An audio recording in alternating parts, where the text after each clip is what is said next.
सहनाववतु सहनौ भुनक्तु सवीर्यं कर्वावहै तेजस्विनावधीतमस्तु मा विद्विषावहै।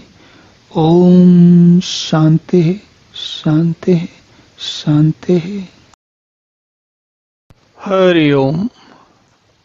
तो अब भगवान बता रहे हैं कि जो शास्त्र विरुद्ध काम करते हैं लेकिन घोर तप करते हैं उनकी क्या स्थिति होती है। तो भगवान कहते हैं अशास्त्र विहितम घोरम तप्यन्ते ये तपः जनाः दंभा अहंकार संयुक्ता काम राग बलान्विता।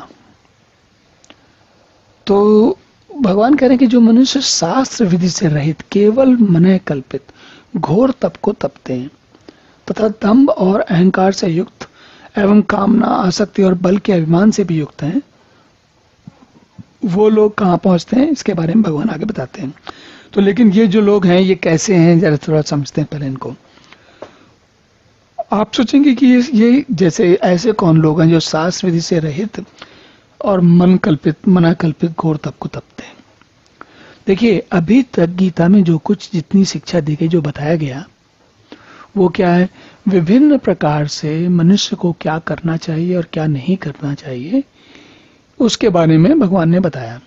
जैसे उन्होंने बताया कि कैसा जन्म लेना चाहिए, अगर दैवी और आशीष संपदा मिली है तो कैसे क्या स्थितियां हैं आपकी और कैसे कैसे आपको गुण मिलेंगे, आप उनसे अगर आप सुधरना चाहते हैं, बचना चाहते हैं तो कुछ और तरीके अपनाने पड़ेंगे।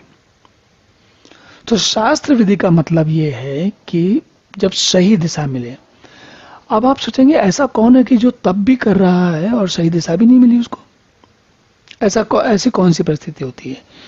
तो ऐसी परिस्थिति जो है हमारी पुराणों में या पुरानी जो पौराणिक कहानियां उनमें देखिए तो रावण क्या है, रावण जो है वो शास्त्र विधि से रहित है, उनका ध्येय सही नहीं है, तब बहुत घोर है और लेकिन उसके कारण उनको कुछ बहुत सारी क्षमताएं मिल गई जिसके कारण उन्होंने पूरे विश्व में त्राहिमाम मचाया, लेकिन त्राही कर दिया उन्होंने।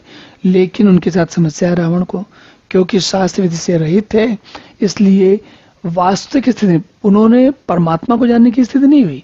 वो क्या करे, उनका बुद्धि जो है सिद्धियां बटोरने में लग गई। क्या सिद्धियां, जैसे हमने एक दो बार पहले भी बात की है, ऐसी सिद्धियां जिससे मनुष्य कुछ अभूतपूर्व कोई कार्य कर सके, और वो किस लिए, इसी जन्म में अपने किसी भले के लिए या जीवन में दूसरे के भले के लिए भी, ऐसी बात नहीं है। सिद्धि का विशेष अर्थ ये होता है कोई कार्य ऐसा अभूतपूर्व कार्य जो सामान्यतः मनुष्य की सीमाओं से परे है। तो चूंकि रावण ने घोर तप किया लेकिन शास्त्र विधि से रहित था, तो उनको दंभ, अहंकार, कामना, आसक्ति और विशेषकर बल का अभिमान। रावण को क्या है, अपने बल का बहुत अधिक अभिमान है।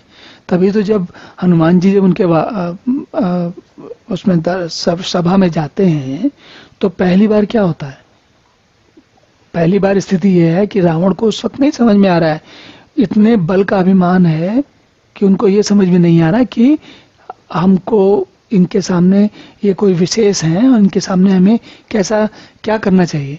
रावण अपने ही दंभ में, अपने ही अहंकार में, अपने ही बल के अभिमान से युक्त हैं, और इसीलिए तो भगवान इसीलिए समझा रहे हैं कि देखिए उनका ऐसी स्थिति वाले। अब ये रावण के अंदर कुछ और भी चीजें हैं, वो सात्विक शास्त्र विधि से रहित तप कर रहे हैं और सात्विक भी नहीं है। तो ऐसी स्थिति में क्या होगा, जो कुछ होगा वो अच्छा नहीं होगा। चलिए अब देखते हैं कि आगे भगवान। ओम पूर्णमिदः पूर्णमिदं पूर्णात् पूर्णमुदच्यते पूर्णस्य पूर्णमादाय पूर्णमेवावशिष्यते। ओम शांति शांति शांति।